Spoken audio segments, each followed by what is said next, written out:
Qui prend de l'ampleur, ces agriculteurs qui combattent les industriels et qui utilisent leurs propres semences naturelles. C'est peut-être une des solutions d'avenir, d'ailleurs, pour la filière agricole. Vous allez voir la manière dont ils procèdent. Alors pour eux, c'est un acte militant, comme dans l'Hérault ou encore la Drôme, où l'on a suivi certains d'entre eux avec Maya Larguette et Noé Salem. Sur les terres arides du Lot des Voies, Mariano Pusquedou cultive 2 hectares depuis plus de 30 ans. Il fait pousser des légumes bio et rustiques, issus de variétés anciennes. Quand vous mettez un produit comme ça dans l'assiette, ça a un autre goût. Vous sentez vraiment les goûts qui viennent de la terre, quoi. Tandis que quelquefois, vous mangez une salade, ça n'a aucun goût. C'est de l'eau et de l'engrais chimique. Contrairement à la majorité des maraîchers, même bio, pas question d'acheter des semences industrielles, trop uniformisées et impossibles à reproduire.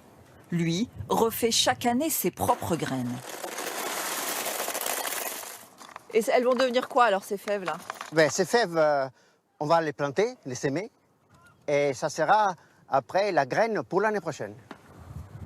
À force d'être ressemées, ces semences dites paysannes car adaptées à leur terroir résistent mieux aux maladies et aux aléas climatiques. Le gel, il les a complètement ratatinés, mais ça répare. Donc, pour nous, quelque part, c'est même un bien. Parce que la plante s'habitue quelque part au froid. Donc, elle devient plus résistante au froid. Mariano Pusquedou fait partie d'un collectif de semeurs. Leur but, dénoncer la domination de l'industrie semencière et sensibiliser le public.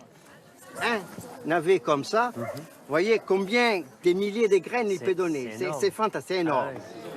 Ils organisent régulièrement des bourses d'échange où se croisent producteurs et jardiniers du dimanche. Une seule règle, le troc. J'ai fait des zinnias, j'ai fait de la coque lourde et les graines pour des fleurs, ouais. On refait nos stocks avec les gens, c'est eux qui amènent. Des fois, on a des trucs super, hein. On a entre autres des petites plantes un peu qu'on ne voit pas d'habitude dans le pays. Une manière de protéger un patrimoine fragile, car si une variété n'est pas replantée, elle meurt. Yves Giraud a sauvé l'oignon doux de Tarassac. Vous l'auriez pas replanté, qu'est-ce qui serait devenu quoi cet oignon? Ah mais il n'aurait plus. Vous comprenez, c'est aussi simple que ça. C'est-à-dire qu'il faut voir le désert agricole qui s'est établi dans certaines zones de petites montagnes, entre Bédarieux, Saint-Pons, etc., où cet oignon était cultivé et où maintenant il n'y a presque plus de paysans. Un mouvement de résistance soutenu par quelques artisans semenciers. Parmi eux, Valérie Perret, elle gère un véritable trésor. Dans son coffre-fort végétal, près de 1300 variétés paysannes, notamment des tomates. On en compte plus de 150 espèces. Voilà. Je vais avoir de la tomate pingouane, alors le pingouin, petit ananas, précoce de Quimper. Donc même à Quimper, on a des variétés. Leurs graines sont réservées aux jardiniers amateurs, car la loi interdit leur vente aux maraîchers.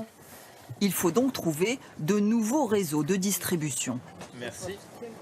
L'enjeu maintenant, c'est de coopérer avec les restaurateurs, les épiciers, les consommateurs et les épargnants pour qu'on mobilise tous les moyens nécessaires pour changer d'échelle, pour diffuser beaucoup plus largement toutes ces semences et savoir-faire. Des semences du passé pour affronter les défis de demain. 75% de la biodiversité cultivée a disparu en 70 ans.